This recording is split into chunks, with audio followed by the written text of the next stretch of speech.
Yeah, I mean, I think there are several things. I think that there's the funding streams are very much emergency oriented or development oriented, which means that a lot of the programming is. I mean, what we have seen is that, of course, they're not. They are interlinked. What you do in emergency can very much influence what happens later.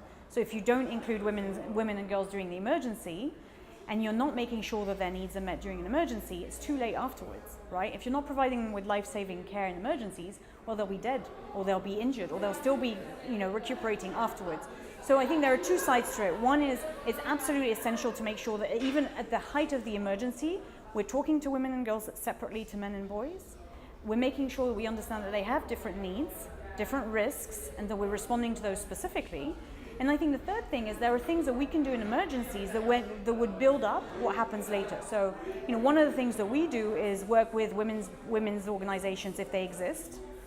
It is very rare that you go into a place where some sort of women's organization didn't exist before. Sometimes they may have lost their assets. In CAR, that's what we're seeing, is a lot of the women's groups have lost their assets. They've lost the savings that they had, but the group is still there and eager to rebuild and eager to do things, even as the emergency is still there. So the way that we work with them is, we go into a situation with our specialists in terms of counseling, medical services, and things like that. And from the beginning, they're next to us. So we're training them as we go, which also means that, we're not going to be there forever. We're leaving something behind, skills, knowledge, attitudes towards survivors. And then, as the crisis evolves, we then invest economically or whatever else the women need. But I think it's really important if they're there. They're the ones who have access to survivors and to women.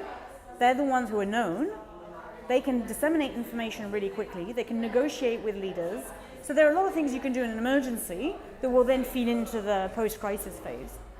We've really struggled with donors in this emergency phase to fund these partnerships. And they're tiny partnerships. We're talking $2,000 per organization for 9 months or a year. I mean, we're really not talking much money. But there's this idea that if you're working with community-based organizations, that's development, that's not emergency. And yet we're losing real opportunities of one, building the skills of people who are there. And, at night, we may not be there. In security, we may not be there, but the women's groups will still be there. So they could provide emergency counseling. So I think it's really difficult. We're really struggling to convince donors that this is something worth investing in, even in emergencies.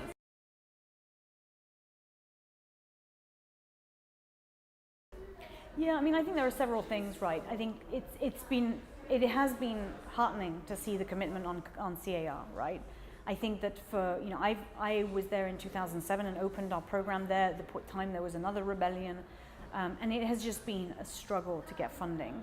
And so, it's been really heartening to see the EU, the UN, the various governments really bring CAR up and pursue it and push for it. I think, in the conference in January, several donors who were there, who committed funds, committed to women and girls. And all of that is really positive. It's just not necessarily what we're seeing on the ground. There are some donors who have committed to women and girls, like DFID, the UK government. They are funding projects that are specifically for women and girls. But overall, a lot of the other donors have been giving their money into common humanitarian funds, so pool funds, where and then what we're seeing is that that's not trickling down to women and girls. Our call is to say, okay, donors, you've committed to women and girls. You cannot move forward without women and girls in terms of emergency, but in terms of reconstruction, in terms of peace, in terms of whatever. So let's make sure that your funds are going where you want them to go. And that's a struggle that we've had not just in CAR, but in many other places. But it's heartening to see that, one, there is a push on CAR. Donors have committed to women and girls, and some donors are actually doing it on the ground. We just need an extra push.